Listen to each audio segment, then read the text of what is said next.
Assalamualaikum warahmatullahi wabarakatuh. Alhamdulillah, alhamdulillahi rabbil alamin. Assalatu wassalamu ala asrafil anbiya'i wal mursalin, Sayyidina wa maulana Muhammadin. Ashhadu an la ilaha illallah wa ashhadu anna Muhammadar Rasulullah. Allahumma sholli ala Sayyidina Muhammadun musyabihil wal ikram, ya wal jalila wal ikram, wa tahirin wal mujahidina, amma ba'du. Ibadallah, bersyukur kita kepada Allah dengan mengucapkan alhamdulillahirabbil alamin atas segala limpahan karunia rahmah dan hidayahnya, serta dengan izinnya juga kita dapat menjalankan amanahnya, beramal dan beribadah zahir batin dunia dan akhirat.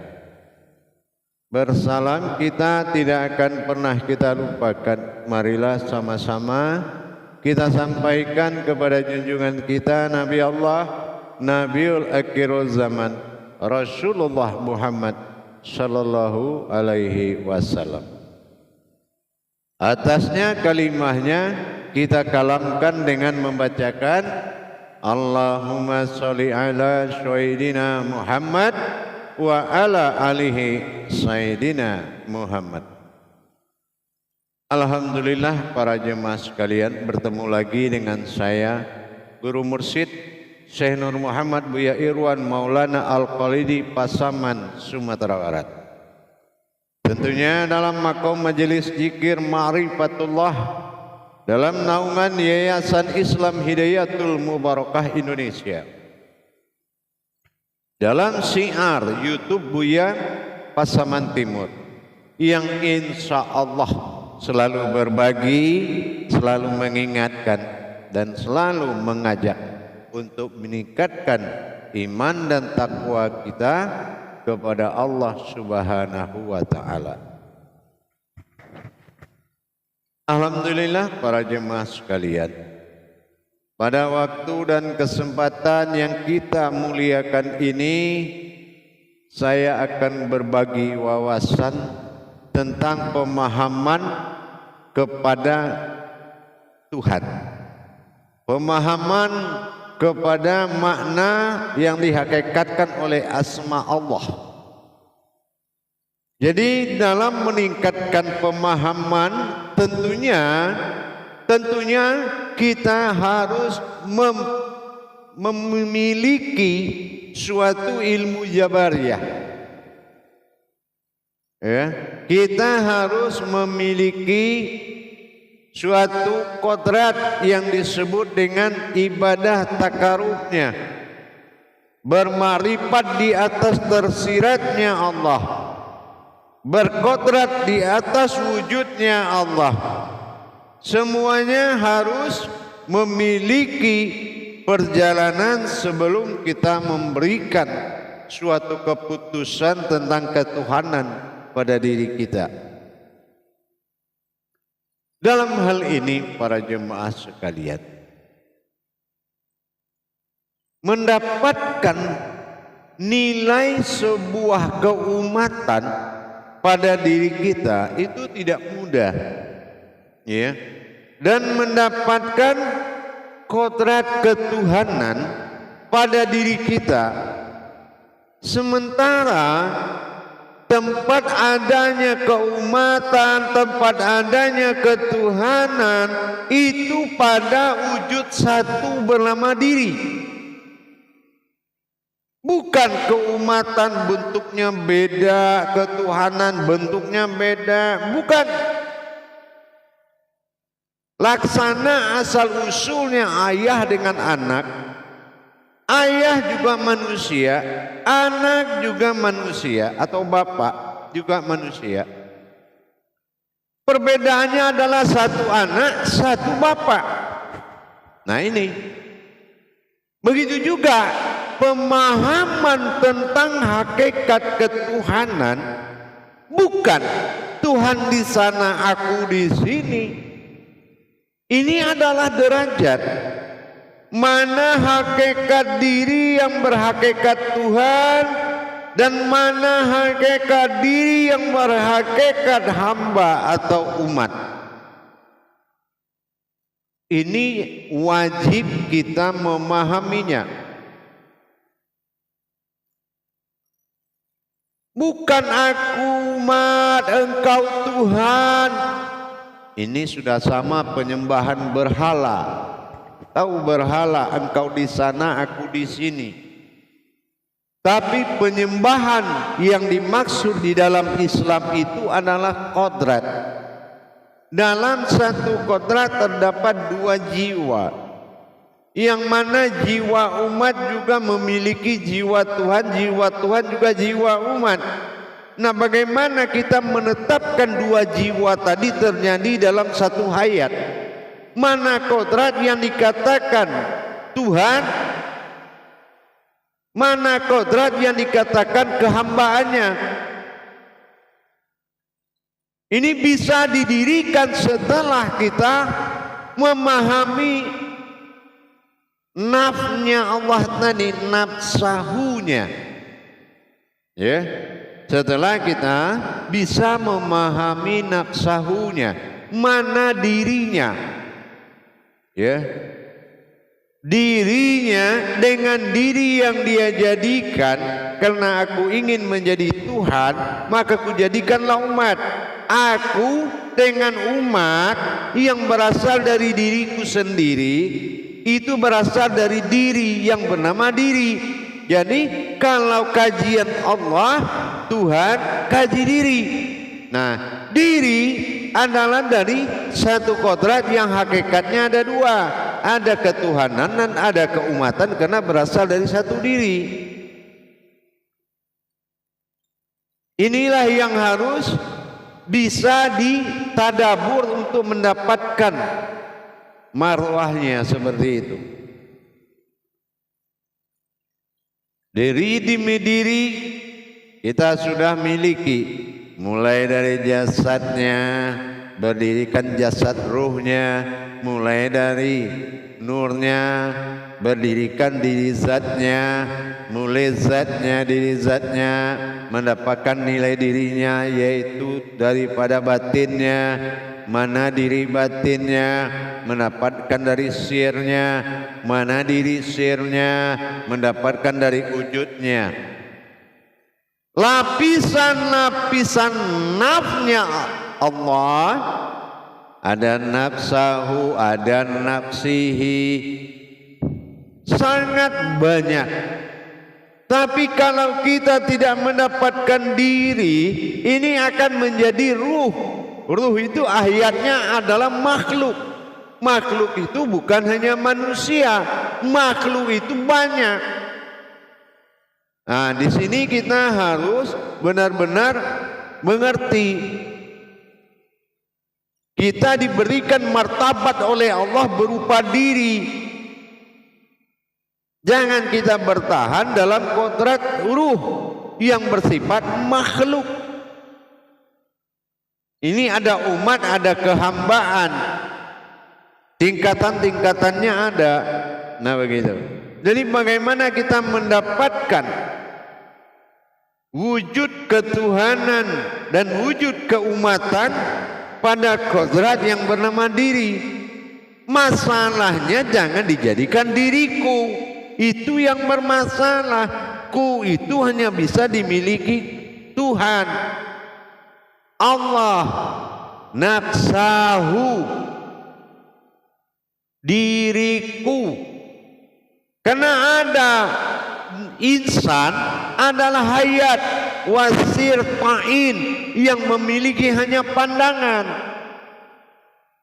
bukan memiliki kodrat yang mampu menghadap Allah, yang mampu menyembah Allah. Tidak ada kemampuan. Karena kodrat ini kalau belum menjadi kodrat Allah, kodratnya aku, kodratnya Allah sendirinya, iradat Allah, iradat aku, iradat Allah sendirinya, ilmu Allah, ilmu aku, ilmu Allah sendirinya. Sebelum yang 7 ini terhimpun menjadi satu dinamakan diri Al-Haqqullah, maka kita belum paham tentang Tuhan. Karena yang paham tentang Tuhan adalah diriku, katanya. Al-Haqqullah, diriku yang bernama Allah. Ini yang paham tentang aku. Nah gitu. Jadi makom-makom pencarian keakuan ketuhanannya ini akan benar-benar wajib dijalankan. Bagaimana kita mendapatkan keakuannya yang tidak bernama Tuhan, belum dia menjadi Tuhan, dengan keakuannya setelah dia menjadi Tuhan. Di sini ada titik tajalli hayat yang menyembah dan disembah. Inilah adanya kehidupan. Kehidupan ini yang bernama insan. Insan adalah hayat yang bersaksi, bukan hayat yang mampu menghadap sana sini, bukan. Insan adalah hayat yang mampu bersaksi kepada Allah di jalan hakikat. Jamaah yang dirahmati Allah rahimakumullah. Jadi kalau kita benar-benar sudah mengerti bagaimana kita mendapatkan berkodrat ketuhanan pada diri dan berkodrat kehambaan Allah pada diri dengan satu diri, makanya kalau ada sesuatu yang bertanya kepada Allah, engkau siapa wahai wujud? Apa jawabannya? Wujud itu hamba Allah.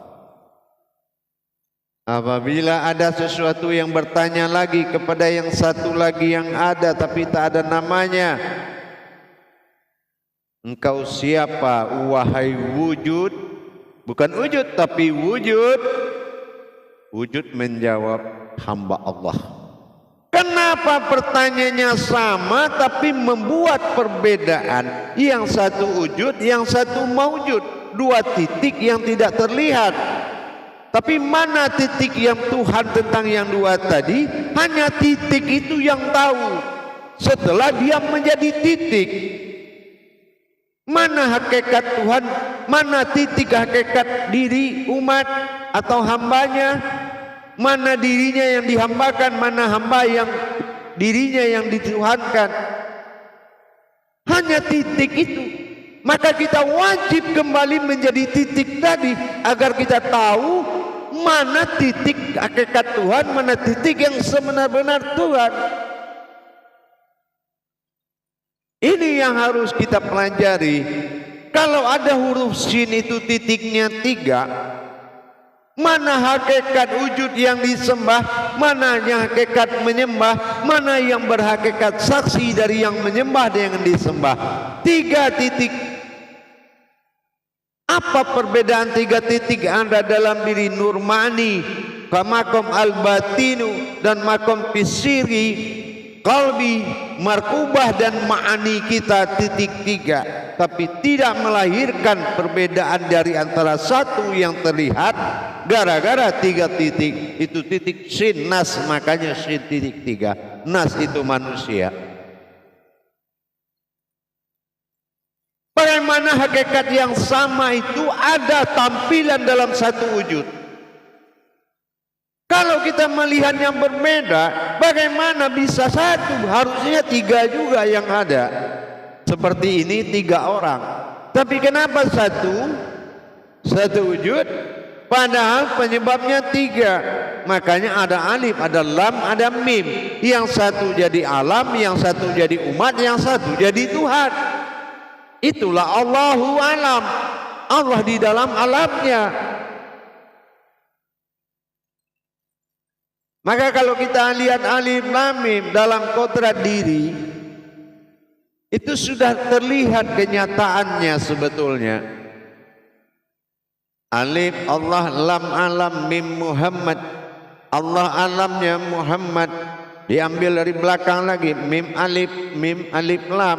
Muhammad alam Allah. Diambil lagi dari tengah-tengah, lam mim alif alam Muhammad itu Allah. Diambil lagi dari depan lagi, alif lam mim Allah beralam Muhammad.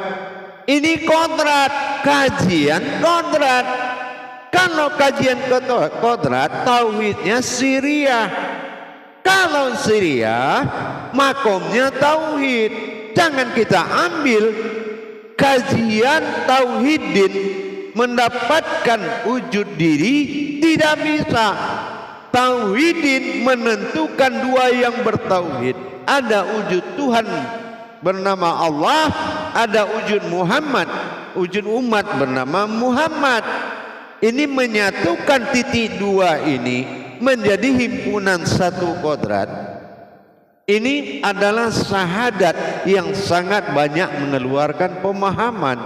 Rugi kita yang tidak mendapatkan banyak pemahaman dari satu kalimat syahadat. Jadi kalau ada keumatan dan ada ketuhanan, bukan ditambah-tambah. Oh, di sana umat, sana Tuhan, bukan. Atau aku hamba Allah di sana. Di mana? Ada yang bilang di atas. Atas mana? Kalau yang dimaksud di atas bukan di atas langit, di kerajaan ketuhanannya. Kalau dianggap di bawah, itulah persembunyiannya. Jadi kita mengimani atas bawah, bukan di atas dia di bawah, satu di atas satu di bawah. Jadi pemahaman hakikat ketuhanan harus kita benar-benar paham di dalam menerjemahkan hakikat. Insya Allah mudah-mudahan kita tingkatkan terus pertemuan ini. Pada pertemuan yang akan datang kita akan ulas kembali tentang cara berpaham kepada Allah. Insya Allah mudah-mudahan bisa dimengerti dan bisa dipahami. Barakallahu ya Karim, ya Rahman ya Rahim. Insya Allah mudah-mudahan bagi jamaah para hadirin dan hadirat dimanapun berada yang ingin belajar mendapatkan tuntunan dan bimbingan tauhid kepada Allah, tentunya tauhid syiriah, ya, dalam makom sir insyaallah bermarifatullah. Silakan menghubungi layar deskripsi telepon YouTube Buya Pasaman Timur dengan nomor 0813 98337904. langsung dengan saya Guru Mursyid Syekh Nur Muhammad Buya Irwan Maulana Al-Qalidi, Pasaman, Sumatera Barat. Mudah-mudahan himbauan dan ajakan untuk beribadah kepada Allah, ibadullah, akan semakin bisa kita amalkan. Jangan lihat bentuk ibadahnya, tapi lihatlah siapa yang beribadah dan siapa yang menerima ibadah. Ibadah langsung dalam hidup, ibadah tidak langsung dalam kodrat. Insya Allah. Barakallahu ya Karim ya Rahman ya Rahim. Akhirul kalam, wabillahi taufiq wal hidayah. Wassalamualaikum warahmatullahi wabarakatuh.